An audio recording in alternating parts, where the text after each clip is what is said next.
Hiya, I'm Alex Johnson and welcome to the Yellow Rugby Podcast, your home of Gulf Rugby. My aim of the show is to provide a weekly podcast that looks at all the rugby taking place here in the region. Please like, share and subscribe, and you can find Yala on most social media channels out there.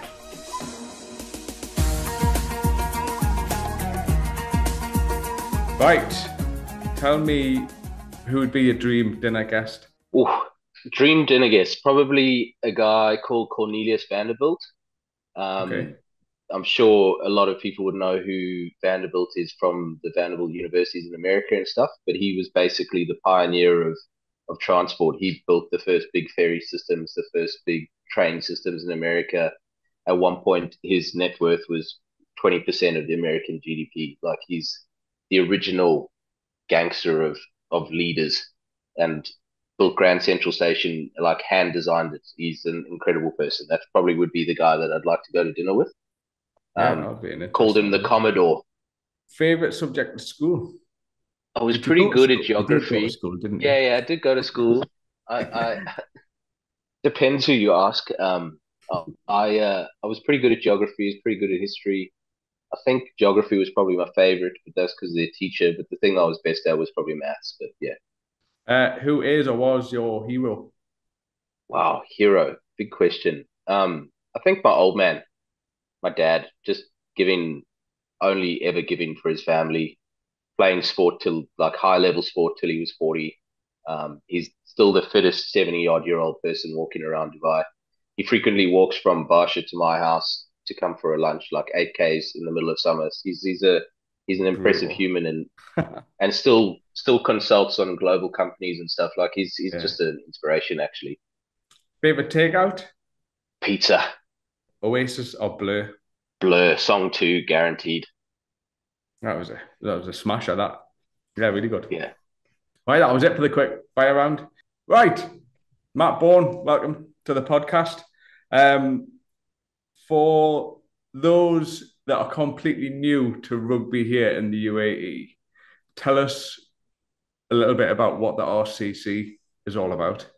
The RCC was kind of born out of need.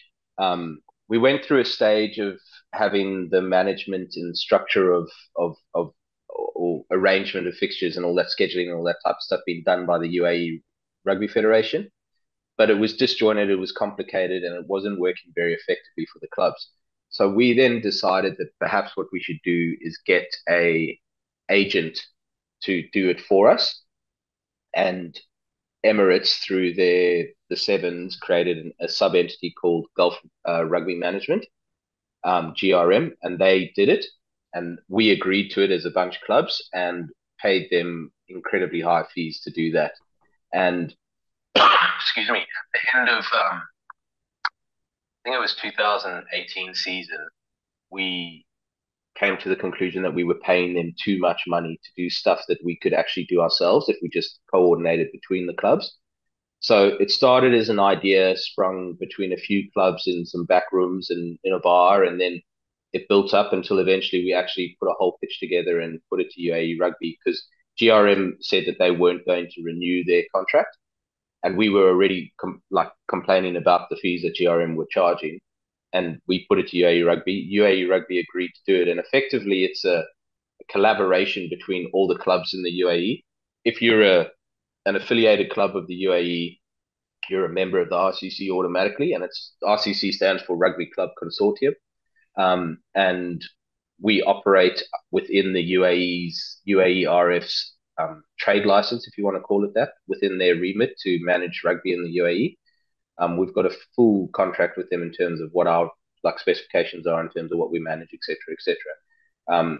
But it's basically a collaboration between the clubs, and so within the RCC, the structure of it is such that we've got the head of the RCC, who's Rocco, who used to be with LA Namblers before moving to Dubai. The new vice head of the RCC and Million Youth chairman is Peter Clapp, who's also chairman of Dubai Hurricanes. And then we've got our working group, which is a 7 club representative group that's supposed to be the like slightly more efficient decision making people, and it represents every single aspect of rugby here: Minion Youth, women's Division Two, Division One, Premiership, etc., etc. So it's like a fair representation group of all of that. And then we've got the master group, which is every single rugby club has a say in it. And if we have to have a vote on something, or if we want to decide if we're going to add, like this year we added under 16 girls contact, went to a club vote. And obviously a club like Barrel House, who doesn't have an under 16 girls contact, we don't have a vote in that type of competition. But it's very democratic, it's very cohesive, it's very collaborative, and it works well. There has been small teething problems, but the beauty is that our agreement has always been, once you come into an RCC meeting, it's club badges at the door, and it's only about rugby. How do we make rugby better? How do we make our system more efficient? How do we cater to more people? How do we get more people playing rugby? How do we make it safe? All those type of things. Less what's good for my club, but more what's good for rugby. And has that worked? Has that happened when people? It's all well and good saying that, and have people been doing that, or has that been a bit of a learning curve as well for people to actually be able to do that? I think in the beginning when we started it, there was a little bit of assumption that people would be doing that. And then through time and experience and proof of practice, people actually see that, like the graph that people are putting into RCC is not just for their club or for their benefit. It's actually for genuinely for rugby purpose. And we have narrowed it down to what I like to say, less talkers, more doers. And the working group comprises of people who have the time. And all of this is volunteer time. There's no paid positions. There's no remuneration. There's no discount on your fees for being involved in all of this. Every single person here is giving of their time. So to have people of the level of expertise that we do have involved in it gives us an advantage. But at the same time, we have to, be understanding that guys travel for work, people have family commitments, all these types of things make for complication. But it's a team effort, and much like when you're on the rugby field, it's not one person who wins a rugby game. It requires 15 guys to all push forward. What in terms of rugby, what does the RCC not do where UAE Rugby Federation would do? So UAE Rugby would be dealing with all the international stuff. So obviously all the senior men's competition, the women internationals, 15s and 7s, also the junior, now the under 18 national teams and that type of stuff. That's all UAE Rugby, and RCC's got no say in that. But every single other league or competition that happens in the UAE and including parts of Doha and Bahrain in that, it goes through us. We manage all of it from under nines, well, actually from even younger, from under sixes, we're the registration process of that, all the way up to the super vets now. We cover everything. And in terms of numbers, how has that gone in the last? I mean, I know we've had COVID and that absolutely knocked everything flat on the head, but where are the numbers in rugby? Are we going up? Are we going down? Are we plateauing? Oh no, since obviously COVID knocked everything down, and there was quite a slow comeback. We were obviously one of the only countries in the year of 2020 to actually have any rugby whatsoever, even though it was our version, which AP designed. It worked, and we had some rugby. That, but since then, I would like the way this year's going, and based on the registrations I'm seeing at clubs and hearing the numbers of many in youth and senior players that are turning up, I reckon this will be the biggest year that we've had. Yeah, it's amazing. That's just what you want, Yeah, isn't it? and it's we've got teams like Hurricanes who were saying that they might only have two senior men's teams now suddenly going, look, we've had so many guys turn up, we're definitely having three teams. Tigers have got potentially four men's teams. Like the Tigers have got two under 18 boys teams. Like we're talking numbers that people used to say weren't possible are now happening. And there used to be this huge drop off that happened where under 14 boys specifically would be oversubscribed. There would be teams in every single club, multiple teams, etc., etc. And then under 16 boys would be gone. And that was kids, going to their boarding schools or going to finish their schooling overseas, etc., etc. And parents after COVID have realized actually Dubai schools are good. The facilities are good. The teachers are good. The probably the closeness of teacher to student is higher than it is in other countries. So it's worth staying here. And for parents who had experienced, a bit of separation from children or family during COVID, that's a very real memory that they don't want to accept. So the rate of stay is much higher now than it's ever been. So that's why we've got such good numbers in under 16 and under 18 happening. And even more so now is because we've got good numbers of under 18. We've got so many under 18 players playing up into senior rugby, getting a taste of playing in open rugby, which we barely had before. So that's been quite an awesome thing. Like I was so impressed last year with like some of the youngsters playing for Exiles and Hurricanes, and they come on the field and they star players. Like they're unreal. They're natural talents, and that's what we need. We need to keep those guys in that greatest picture. And I'm sure that most of them are going to try and go to university elsewhere in the world because that's the natural aspiration. But there's a lot of people nowadays who think university is not necessarily necessary. So they end up staying here and starting their first gigs and getting their jobs, and they're already into a rugby club. They've already got a community of businessmen who looking to employ young, keen people. So it's kind of like a natural community that's occurred and developed out of it, which I think is quite awesome. Yeah, I mean, it could be the stars of tomorrow, like bringing the UAE national team forward. Yeah, It yeah, might not be too 100%. long before we're competing to qualify for the World Cup. Well, that's after talking to AP, that's kind of his aspiration. Like they won the championship, the Division 1 championship last year, or this year rather, in Pakistan, which now puts them up into the premier competition in West Asia. I mean, in Asia, which if they win means that they're in the running for a World Cup berth. Which when you see the World Cup now, when you see the teams like Uruguay and Namibia and these guys who are just fronting up and showing that like rugby, the gap is not as big as it used to be. And if you're in the top 20, you can win games. Like it's an unbelievable thing. So to get UAE there, be epic. I think that would be surely. I know that's the national goal, but like as a rugby community, surely that should be all of our goals. Is to like yeah. If you go to one of the fan zones now, it's all very well the number of Springbok or English or Kiwi jerseys that you see walking around, but you never see a UAE jersey. But if we had Because you can't UAE get them players, anywhere. Tried. but I'm trying. if we had UAE in the World Cup, man, the whole Oh, the that whole would of the be UAE incredible. you would know about it. Yeah, Yeah, exactly. Yeah, which has got to be a long-term aspiration of ours. yeah. We need to even have the option to support. Like, fair enough, UAE aren't in the World Cup, but we are a nation that plays rugby. We should be wearing the UAE All jersey, right. Well, should I'll we? I'll make that commitment, and when Apollo hears this podcast, probably he'll know that my WhatsApp's coming pretty much straight after it to say, "Hey mate, let's get your jerseys up on the website so that we can buy some." I will back the UAE. The UAE's given my family everything.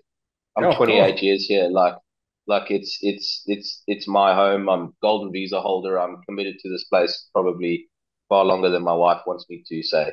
Um, so it's like I want to support the UAE in more than just being here. I'd be very proud to wear their jersey. Yeah, it'd be amazing. So with the RCC, what are the future plans? The immediate future, as in the next season and maybe the year after that. What's in the pipeline? So so so for me, the RCC is a combination of stakeholders and people who are in charge of um like running rugby and taking control of it and pushing it forward.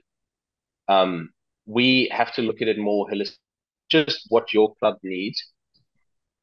Um, and we have to look at what we're offering as a.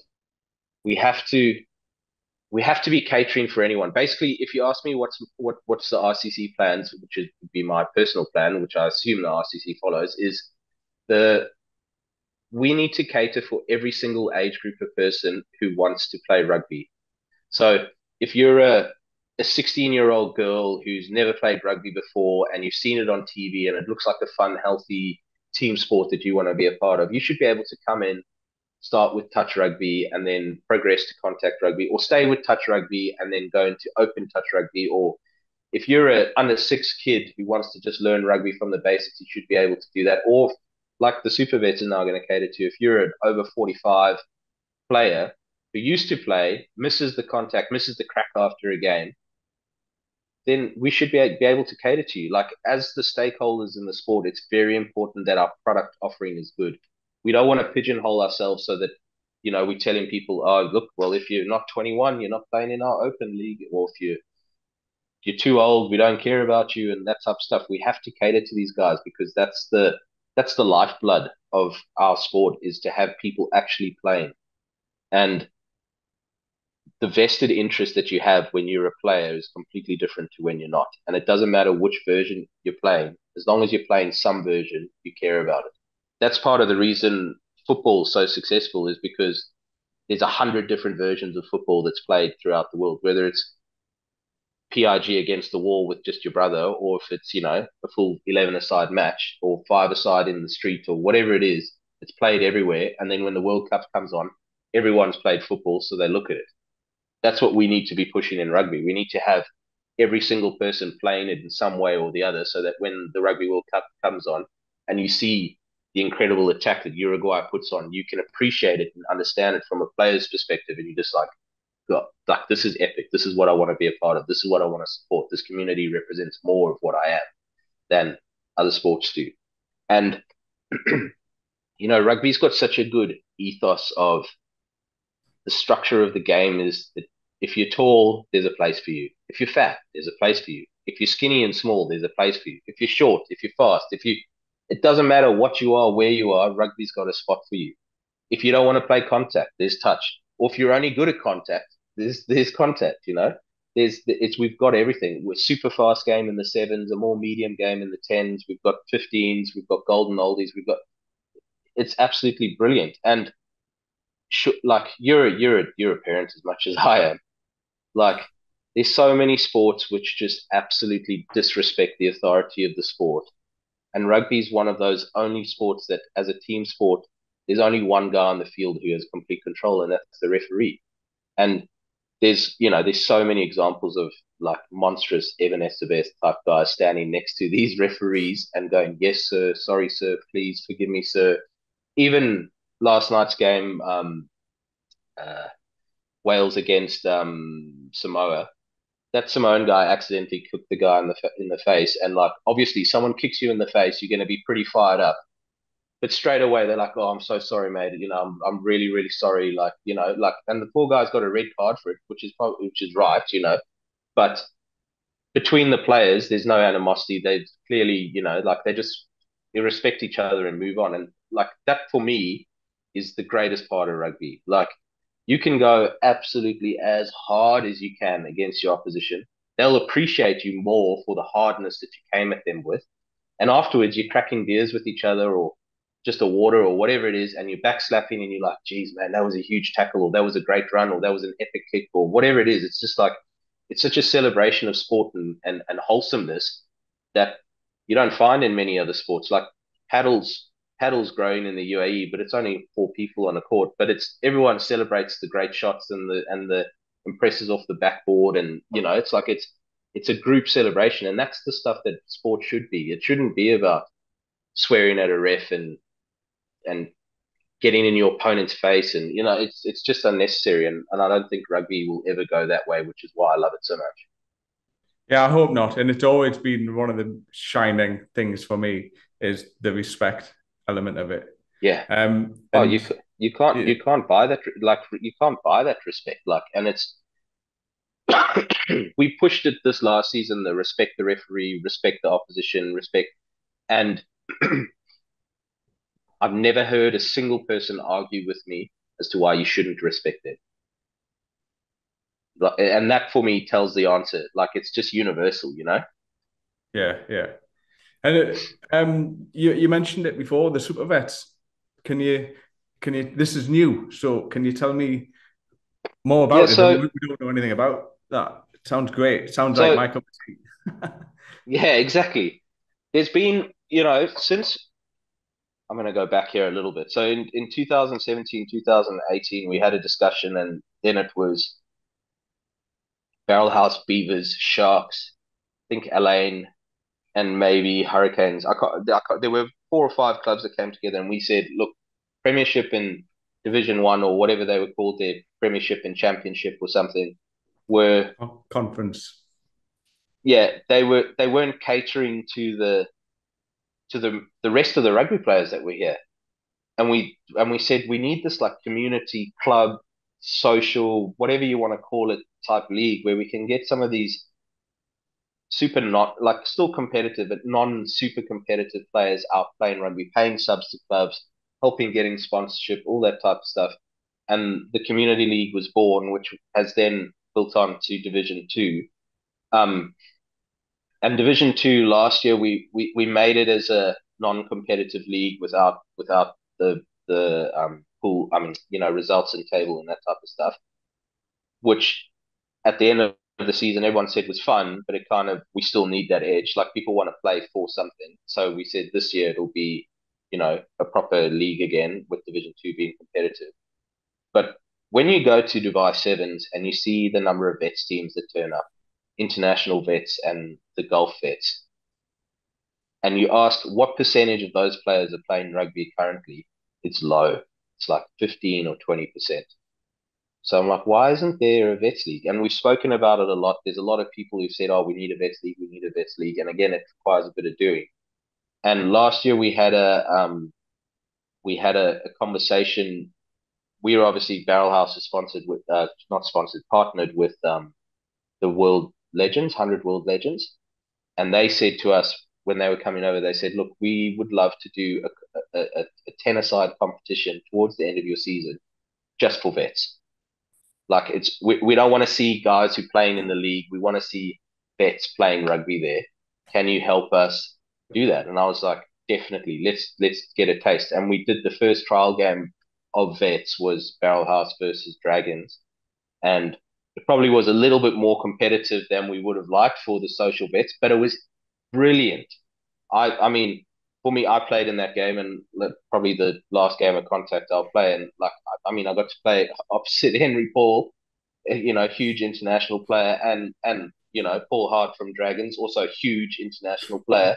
Um, and yeah, we had a good crack at each other. Henry Paul palmed me off in the chest, left me with a bruise for a week that I was dead proud of. Harty, luckily didn't run at me. I got to play against Gareth from Dragons, who I've worked with for years in RCC and stuff, and it was just a cracking game.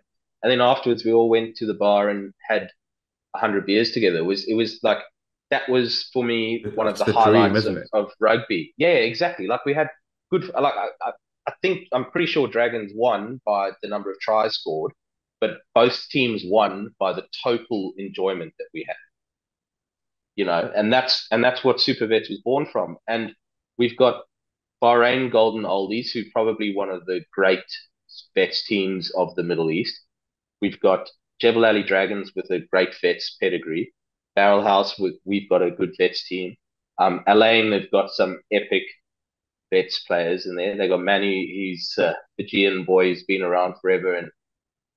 And excuse me, if you're in the social vets group, you'll see some of the old pictures that he's been sharing of rugby back in the day. Like those are the legends of rugby that we want to be playing with. Even we're talking now, the first tournament's going to be on the 7th of October. And we got old Uncle Fester's coming back from Jebel Ali Dragons to have a game. Like that's what the vets rugby is. Like it's not about winning a trophy or smashing a guy off the field or putting an injury on. We're going to play the golden oldie rules, even where if you're a little bit, softer or temperamental around the hips and the knees, you can wear pink pants or red pants, and it means that you can't be tackled. It's just a catch and hold, and you're going to go down and That's place the ball. amazing. That's what we need. A little rule Yeah, like that. exactly. I could put some boots on now. Then my wife would allow Yeah, me to play. yeah, exactly. And I'm going to read it to you. I'm going to, we haven't made a hard and fast rule about what the age group is, but we've called it the rule. And it says this is not a competition, but a setup that caters for older players who are on the sidelines and want to play appropriate opposition. It's an ethos and not a hard rule. Ideally, you're over 45 or you're over 40 and you aren't playing in league rugby, or you're someone who's appropriate to play there. There are younger guys who have injuries, who can't run fast, who, just aren't going to get a gig. They deserve to play rugby still, and they're going to fit into that ethos. That's what we want. It has to be fun, it has to be safe, and it's about camaraderie and the beers after. Winning is not the objective, playing is. That's it. And we've got 6 teams, it looks like, subscribed to the first round. And that's got to be that's got to just prove the success of it. Like, guys want to play that. Like, we've got almost 100 players signing up to say, I want to play vets rugby. Whereas if you'd asked me how many vets play in rugby, you'd be like, well, how many vets entered Dubai Sevens? That's it. That's all there is, really. So that for me is like, I go back to, as the stakeholders, we've got to offer the product that caters to these people. How do you see as a vet? I would jump at this. My worry is I've done no training. Do players, the vets, is this a thing where they have to train for? Are they going to be training on a weekly basis, or could you turn up and just go, I'm going to have a little run out and see what happens? There's 6 teams, 6 clubs have put teams forward. Every single club has said, if there's anyone on the sidelines who wants to join in, we'll find a place for you. Doesn't matter. Like, if you said to me, Matt, I want to come and be a part of the first day, I'll be like, all I would say is, Alex, turn up. Turn up in Sharjah on the 7th, and we'll find somewhere to you. You could be playing with Exiles, you could be playing with Elaine. What you will be playing with is a bunch of legends. Like, that's the truth of it. And you're going to have a great crack. Obviously, there is a contact element to it. So I can't say that having done absolutely zero training is a great idea, but it's rolling subs. You can mark yourself as a player not to be tackled. You can mitigate most of these things, and the contact's going to be controlled. There's going to be, the idea is almost that the coaches from each team can report on the other team if someone's like being too aggressive or too serious or too competitive or whatever. Like, it's going to be fairly self-policed, but that's the idea behind it. And I would applaud someone like you turning up. Sharjah have said that they've got a couple of guys who are on the fringes. Sharks, they've got a few guys. Like, there's people who want to. They're all are older boys who want to play in an appropriate place, and that's what it is. It's not really about my club versus your club. It's about all of us just playing a bit of rugby together. And Epic, we're playing the first tournament, if you want to call it a tournament, at Sharjah, like the original rugby field in the Yeah. Middle East, with hands down the best facility for after rugby there is. Straight from the rugby pitch into the pool, crack a cold beer. They're going to bring the big screen outside. Like, the World Cup's going to be on the big screen. I mean, cheapest beer in the country as well. Like, it's perfect. They're going to put a feed on. Like, that for me is going back to the ethos of what the rugby is. More of that, please. Definitely.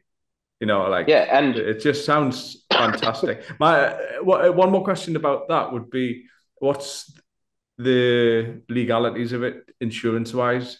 because it's an RCC UARF league, every single player has to be registered and needs to be insured. Obviously, with the group player insurance that we have, your primary insurance, your personal insurance, is going to be take up majority of the cases, and the group player insurance is for those people whose insurances wouldn't cover them for rugby.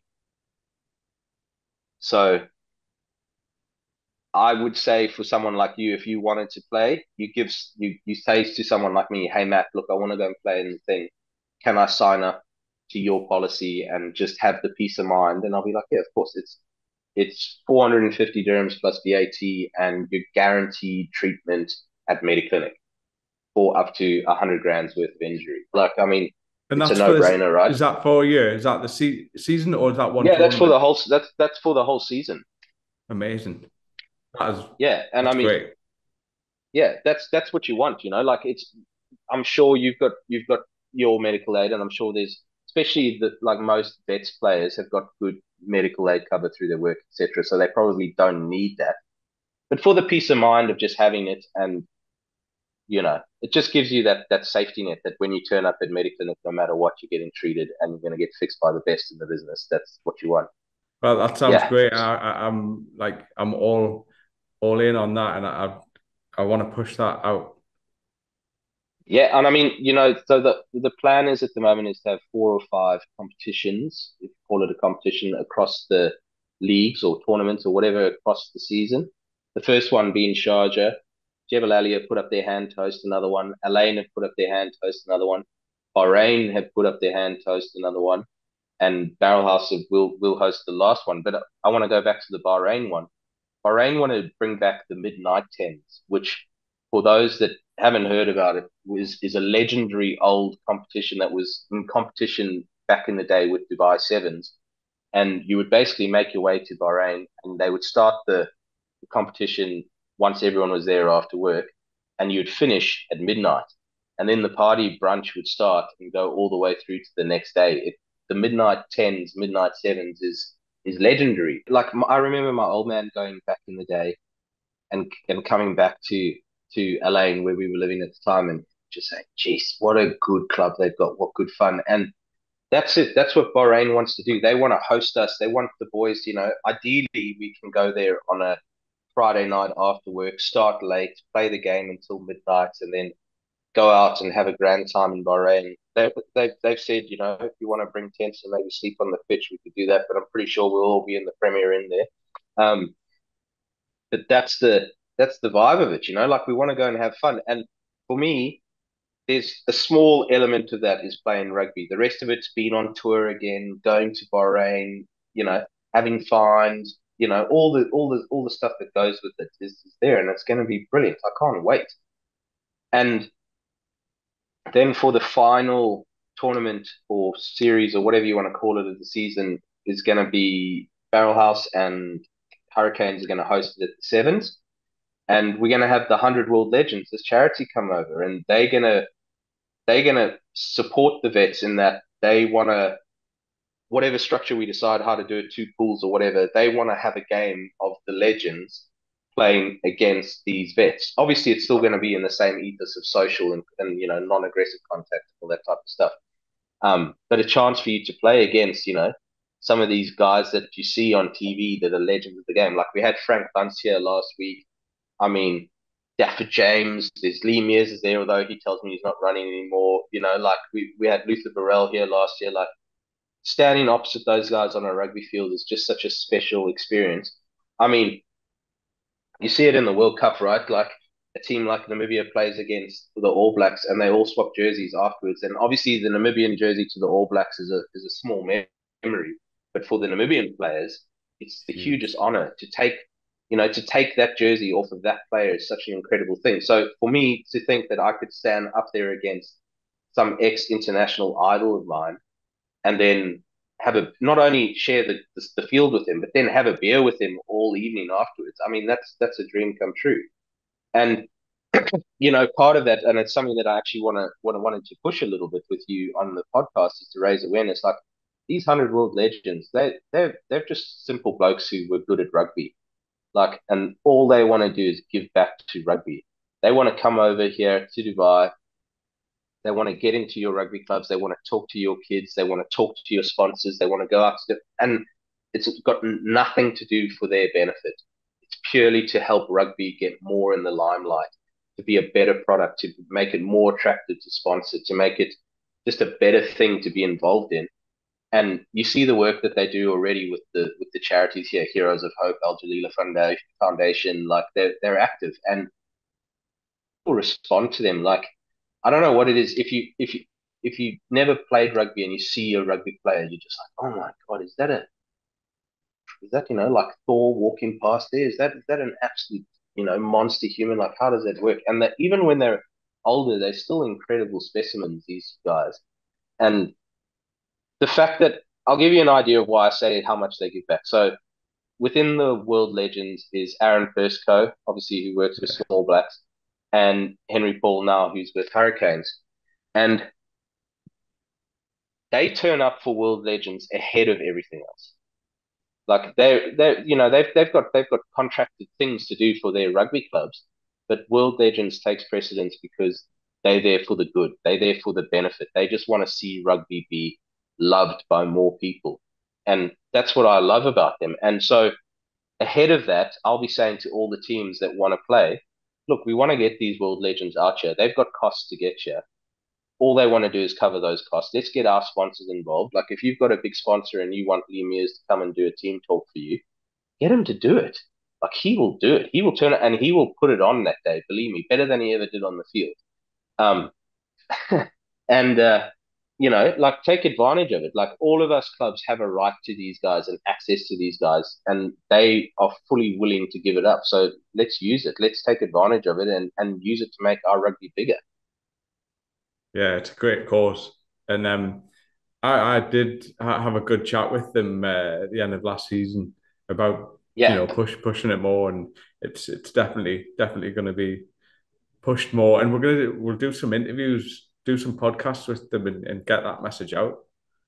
yeah, and I think I watched an interview the other day, and I think it was with Mike Cat from the English team, and he was saying one of the big problems with the English support at the moment is that the RFU controls the access to the players, so you don't get behind the scenes like I don't know, is Farrell a vegetarian or not? I couldn't tell you, like that type of a thing. Like you don't get that player access.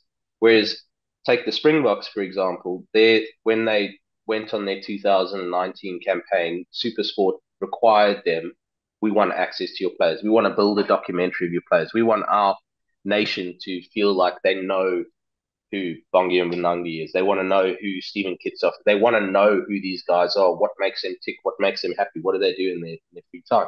So that level of access is what creates the interest in the sport, and it makes you be more personally vested. Like that for me is the key. And we've got access with these old players, but we also need to incorporate it with access with our new players. I bet you might know because of your obviously closeness to the sport. But could you tell me who the top five fly halves are, or rather the fly halves in the country for each team? No, No, but no, I guarantee you could name the fly halves for the top 10 international teams, but you wouldn't know your local teams. So that for yeah, me is yeah, part of the access. We've got to build that, and we're trying to we're trying to get a big league sponsor to help cover the cost of the league and West Asia Premiership, especially with the travel and that type of stuff. yeah. And a lot of that And it is comes down expensive to, as well. It's super expensive. yeah, I mean, you're looking 30 to 35 grand to go to Bahrain to go and play as a Premiership team. And now Doha's joined as well, so you've got that on top of it. And then it's reversed for them as well. So it's not cheap. It's not like it's cheap for them and expensive for us. It's expensive sport to be involved in for that travel aspect. So if we could get a sponsorship like Emirates, if you're listening Emirates, or Qatar Air, if you're listening Qatar, or someone who wants to do it and help us with airline flights, man, we will take you on. We will make you the league sponsor. We will brand you everywhere. You'll be the best branding in the world on the referee's chest because the referee is in picture at all times. Yeah, Um, like we'll push that forward. And one of the things that we've decided is that we haven't been successful in attracting a big name sponsor like that because of the I don't know, maybe our publicity level isn't that high. We're now going to try and centralize our streaming of all the games. So this season, you should see a majority of the Premiership games streamed on a single YouTube channel. You'll see hopefully 50% or more of the Division 1 streamed on a single YouTube channel. Some of the Division 2 games will be streamed on a YouTube channel. Every single semi-final and final across all the age groups, whether you're under 11 or the super vets don't have a final, but or Division 2, you're going to be on YouTube and you're going to have your game televised to, the incredible amount of viewers that we had last year. And the women's tournaments are going to be televised. Like all that type of stuff builds our product offering so that when we go to one of these big sponsors and they go, right, so you can offer us a place on your jersey. And you're like, yeah, we can offer you a place on the jersey, but we can also put you on TV in front of X number of viewers a year. And that's where they go, okay, so all right, cool. So 500,000 dirhams, that's what you need to get the sponsorship to get this whole league off the ground. Yeah, okay, that's a much better number than the 50 odd people who come to watch you play rugby on a Saturday. yeah. And and you and just and, touched and on that. that there with bringing people down to the game. How can we get more people to come and watch rugby on the So sideline? part of the awareness creates demand, right? So one of the reasons that the Rugby World Cup is so successful in a country like Dubai, for all the bars and for all the restaurants that are putting it on, is because they create awareness. They're putting out social media about come and watch South Africa push for the challenge. Come and watch England take on, Japan to guarantee their spot in the quarterfinals. Come on, they pushing that agenda out there to get people to their place. But imagine we had bars that knew, all right, cool, on a Saturday Arvo, all these games are going to be streamed on TV. So all we have to do is click on YouTube and it's going to come up and play for us. Then they suddenly are pushing, hey, come and watch Exiles Hurricanes Premiership grudge match. Like come and see who Real draws first blood local this season. rugby. Yeah. And what'll happen is you'll have those, I don't know, 10 Irish lads who are in McGettigans who've never watched a local game go, Jesus, that is good quality rugby. Like these boys can play. Let's go. Where's the next live game? Let's go and watch it. That's brilliant. And then suddenly you got an extra 10 guys. And then that only has to happen 100 guys. And then suddenly we got 100 times. And suddenly we got 1,000 people turning up at rugby games that weren't being touched before. And that for me is what I think it's got to be. It's got to be about access and exposure. And truthfully, Alex, like if it wasn't for Yellow Rugby, and if we had to just rely on the local media for their reporting of what's happening in rugby here, what would you know? You wouldn't know anything. You wouldn't know who's even playing or anything. Like Yellow Rugby is obviously the home of golf rugby, as you proudly pronounced, and I believe it. And that's what I want to have. I want to have. I would love to see you with player interviews, with player profiles. I want people to be able to go, yeah, I read about Durant Gerber, who's now coaching the Sevens guys. I read about his 12 years of unbelievable rugby in Exiles and what he did, etc., etc. Now I really like the guy just from what I read about it. That's what's got to be. Obviously, your podcast has been incredible. I've learned so much about different players. Like it's insightful, and that's what makes you develop an interest in turning up on the day to support these players. And it's that sort of support that makes me do it. I don't I don't get any money for having a Yalla. And anything that does come along, I'll gladly take it. But the main reason why I do all of this is because I deep down I'm like I love rugby, I bleed rugby, and I know what's out here. Oh, And I mate, know the quality of rugby is just it's I brilliant. like I love rugby. Like rugby represents more about the goodness of life than any other thing that I've done. And there's a philosophy in life is if you want to be a change agent, if you want to see something that you love be better and be more successful, you have to get involved. You have to put the effort into it. And I work in finance. There's pretty much zero I can do to change that. But my second hobby is fly fishing, and that's me against the fish. So there's only so much I can do with myself there. And then rugby, that's why I put into it. That's like I want to leave rugby better than when I arrived. And that's why I've always been involved. That's why I'm always vocal. That's why I always push it forward. You and I have had chats about how we could help arrange things and organize things. Um, I've had conversations with pretty much everyone involved with rugby about how to make it better. And there's there's a few things that I think UAE is uniquely positioned for and slightly detrimental to is that you guys have had a number of conversations with people on your podcast about the money in rugby now in Dubai and putting it back at grassroots level. And I think that whilst in a simple view, you're probably correct that some clubs are spending money to get good players to come and join their clubs from overseas. But from a complete holistic view, it's actually a different picture. We should all be doing that. Gone are the days where you as a parent are happy with another father or another mother being the coach of your children. You want professionals there. You want someone who's been trained and capable and experienced, teaching your kids how to be a better sportsman. It doesn't matter what sport you're doing, that's what you want. That's why the Andre Agassi cricket tennis camp is a success. That's You're not going there to get coached by Andre Agassi, but you're getting coached, go there to get coached by professionals. So rugby is the same. And I'm not saying that there aren't dads out there who are excellent coaches. I'm just saying that parents, especially in Dubai, where they've got the higher disposable income, are looking for that. They want to have that edge. They want to see that professional player to come over and teach them. So when you've got a club that's capable of bringing over these ex-international stars to be part of their coaching, or superb fringe players from South Africa or New Zealand or England or wherever they are, who add to their coaching makeup, that's got to be celebrated. Like, I look at Tigers, and I know a lot of the community feels like Tigers is buying players and doing all that type of stuff. And what I can tell you Tigers have got is they've got unreal amounts of children that need coaching. So they need coaches. And no matter how big your club is, there's only a certain number of dads that are good enough to coach at that quantity of players. So then you need to actually hire people to come and play. So that's what Tiger's doing. That's what I do. That's what other clubs do, is you have to hire coaches to come over and work for your academy. And they're part of your revenue stream for your club. They're not there to necessarily play rugby. That's like a fringe benefit. But they're there to help coach your kids, which is actually the core and the main focus. That's the grassroots of the rugby.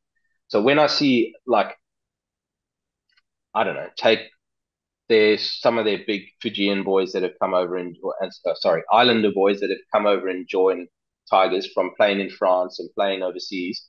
They've come to Dubai. They're no longer playing professional rugby, but they still are ex-pro rugby players. They know how to be more professional.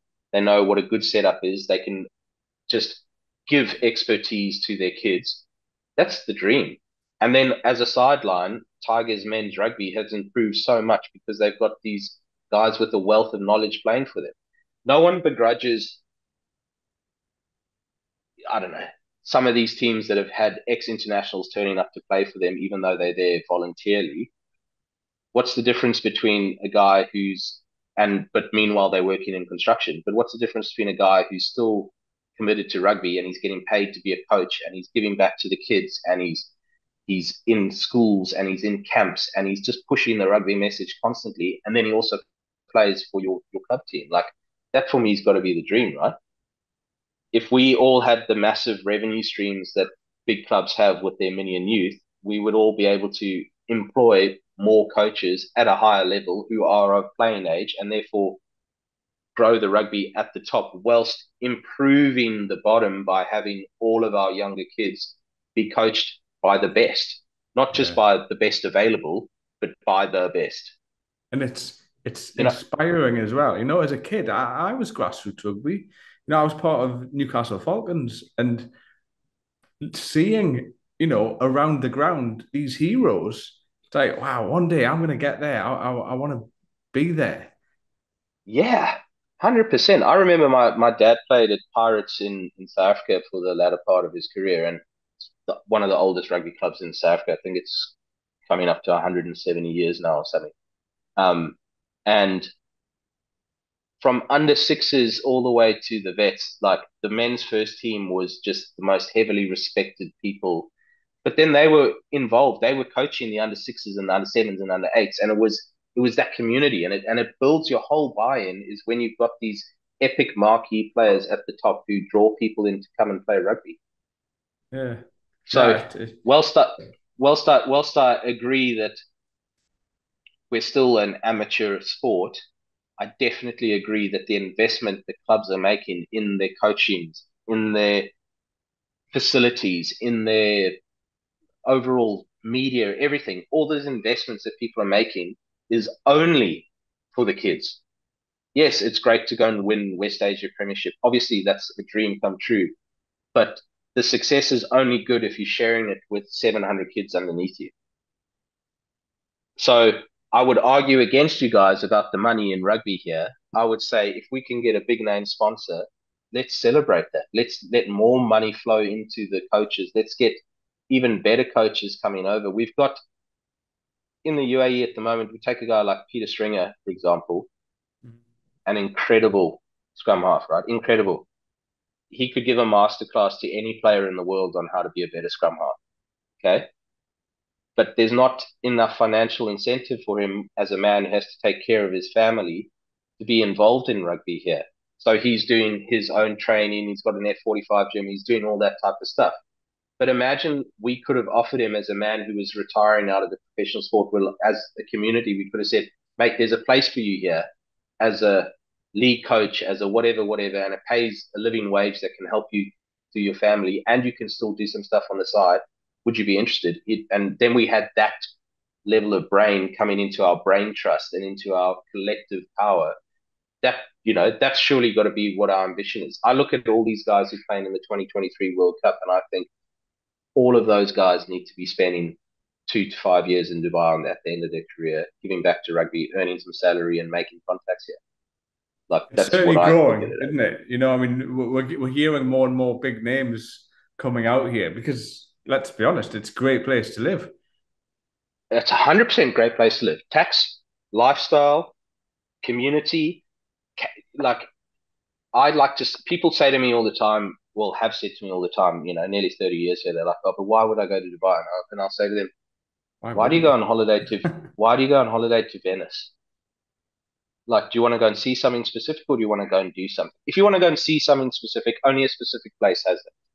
But if you want to go and do something, you can do everything that you can do anywhere else in the world in Dubai. Yeah. Everything. And if someone can tell me something that you can't do in Dubai, I'll be surprised. They'll make I it. I fly fish, right? And people will tell me, but where do you fly fish in Dubai? I fly fish in the sea, and it's got one of the best fisheries in the world for queenfish in the world, and you fish in front of the Burj Al Arab. Like, it's got everything here. So of course we're going to attract these people, and of course we should be pushing them to come and join us and be part of this huge community of people who are good, wholesome, respectful people. That for me has got to be the objective of everyone, and it doesn't actually matter which club you're in. Yeah. Look, I've got so much more that I could talk to you about, and I think we probably need another podcast for that.